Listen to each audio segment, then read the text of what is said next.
తెలంగాణ వాళ్ళ దిష్టి దాకిచ్చినందుకే నరదిష్టి అంట. తెలంగాణ వాళ్ళంటే మనమంతా నరదిష్టి పెట్టినందుకే అంటే కోనసీమ అంటే గోదావరి ఏరియా అంతా కొబ్బరి చెట్లకి మొండం లేకుండే అంటే మా కళ్ళు ఇంత చెడ్డ కళ్ళు అని చెప్పి ఆయన చెప్పడం జరిగింది.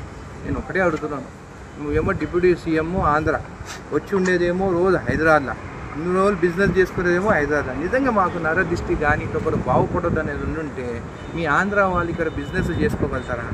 ఇరిగేషన్ ప్రాజెక్ట్ చేసుకుంటున్నారు, కన్స్ట్రక్షన్లో మీరే ఉన్నారు. అయినా కానీ ఒక్క మాట వల్లనే మేము ఏమైనా అంటున్నామా?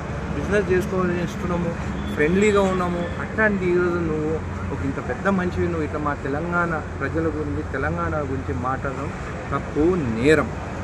నువ్వు క్షమాపణ చెప్పాల్సిందే అని చెప్పి కూడా నేను తెలియజేస్తున్నాను. నువ్వు ఒక పెద్ద పవర్ స్టారు, నీ గురించి మనం మాట్లాడితే తప్పు అంటే అది మాత్రం కరెక్ట్ కాదు. తప్పు నువ్వు మాట్లాడినావు కాబట్టి తప్పు అని చెప్తున్నావు. నేను కూడా మీ ఫ్యానే.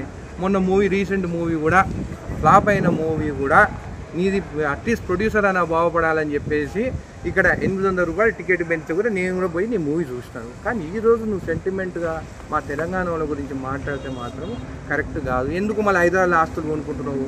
మాది నరదిష్టి అంటున్నావు కదా, మరి మీరు బాగుపడితే మేము చూడలేము కదా, ఎందుకు హైదరాబాద్ ఆస్తులు కొనుక్కుంటున్నావు? అన్నీ అమ్మేసుకొని పోయి విజయవాడలో ఉండరాదా? నీకు ఇక్కడ ఏం పని అని చెప్పి నేను చెప్తున్నాను. 2024లో పొత్తు పెట్టుకున్నావు. నువ్వు సింగిల్గా పోయి ఉంటే నీ పరిస్థితి ఏందో అందరికి తెలుస్తుండే. నువ్వు సింగిల్గా పోలేదు, మళ్ళీ చంద్రబాబు నాయుడుని పట్టుకొని అయినవు.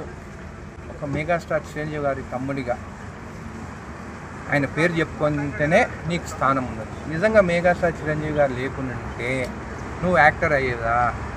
నువ్వు ఎప్పుడైతే మాట్లాడినావో తెలంగాణ వాళ్ళ గురించి మాది నరదిష్టి, మా కళ్ళు పడే గోదావరి అంతా నాశనం అయిపోయిందని చెప్పి మాట్లాడడం మాత్రం కరెక్ట్ కాదు. అట్లా మాట్లాడినప్పుడు నీకు కూడా చిత్తశుద్ధి ఉంటే నువ్వు హైదరాబాద్ ఆస్తులన్నీ అమ్ముకొని పోయి విజయవాడలో ఉన్నావు. నీకు అంత ప్రేమ ఉంటే ఎందుకు హైదరాబాద్లో ఉంటున్నావు? అక్కడ నుండి 24 గంటలు సేవ చేయి. ఇంకోటి కూడా అంటున్నాను, వచ్చే ఎలక్షన్లో 15 ఏళ్ళ తర్వాత నేను సీఎం అవుతాను. నేను ఒక నార్మల్, ఎవ్వరిది సపోర్టు లేకుండా జడ్చల ప్రజల సపోర్టు ఎమ్మెల్యే, నేనే 10 ఏళ్ళ తర్వాత నేను కూడా సీఎం క్యాండిడేట్ కావచ్చు అని అన్నాను. నువ్వు ఇంకా 15 ఏళ్ళు అంటే నీకు 70 ఏళ్ళు అయినాక సీఎం అవుతాయి. చేసేది ఏముంటుంది ఇంకా 70 ఏళ్ళకి అయితే? వచ్చే ఎలక్షన్లో నేను ఇండివిజువల్గా నిలబడి రాదా? నేను కూడా ఒక ఫ్యాన్గా చెప్తున్నాను నీకు, నీ ఫ్యాన్లు కూడా అదే మాట్లాడుతున్నారు. ఎందుకు ఒకరితో పొత్తు? ఇండివిజువల్గా నిలబడి గెలువు. నేను కూడా చెప్తున్నాము, మా నరదిష్టి ఉండదు, నువ్వు కావాలనే కోరుకుంటాం మేము. కాబట్టి పవన్ కళ్యాణ్ గారు క్షమాపణ చెప్పాల్సిందే. మా తెలంగాణ వాళ్ళ గురించి మాట్లాడొద్దు, మేము మీ గురించి ఎక్కడ మాట్లాడుతున్నాము. మీరు వచ్చి తల దాచుకునేదేమో ఇక్కడ, అక్కడ జగన్ సీఎం అయితేనేమో మీ మనుషులు టీడీపీ, జనసేన, బీజేపీ వాళ్ళు వచ్చి హైదరాబాద్లో ఉంటారు. అక్కడ మీరు సీఎం అయితేనేమో వైఎస్ఆర్సీపీ వాళ్ళు వచ్చేసి ఇక్కడ తల దాచుకుంటారు. అరే మీకు దాచుకునే దానికే హైదరాబాదు, మీ బిజినెస్ కోసమే హైదరాబాదు. కానీ తెలంగాణ వాళ్ళ కళ్ళు మాత్రము మేము నరదిష్టి పెడతామని చెప్పి మాట్లాడేది మాత్రం కరెక్ట్ కాదు.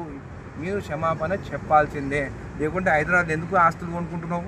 ఇప్పుడే కొనుక్కుంటున్నావు కదా, ఆస్తులన్నీ ఎక్కడి నుంచి వచ్చి అప్పులన్నీ తీరినాయి అంట కదా అని అందరు ప్రజలు అంటున్నారు. అయినా కానీ యాజ్ అ ఫ్యాన్ మీ కుటుంబం బాగుండాలని చెప్పేసి, మీ కుటుంబంలో కూడా అందరూ తెలంగాణ వాళ్ళని పెళ్లి చేసుకున్నారు కదా. రామ్ చరణ్ ఎవరు చేసుకున్నారు? తెలంగాణ అమ్మాయి. అల్లు అర్జున్ ఎవరు చేసుకున్నారు? తెలంగాణ అమ్మాయిని. అంటే మా ఆస్తులు కావాలి, మావన్నీ కావాలి, కానీ మా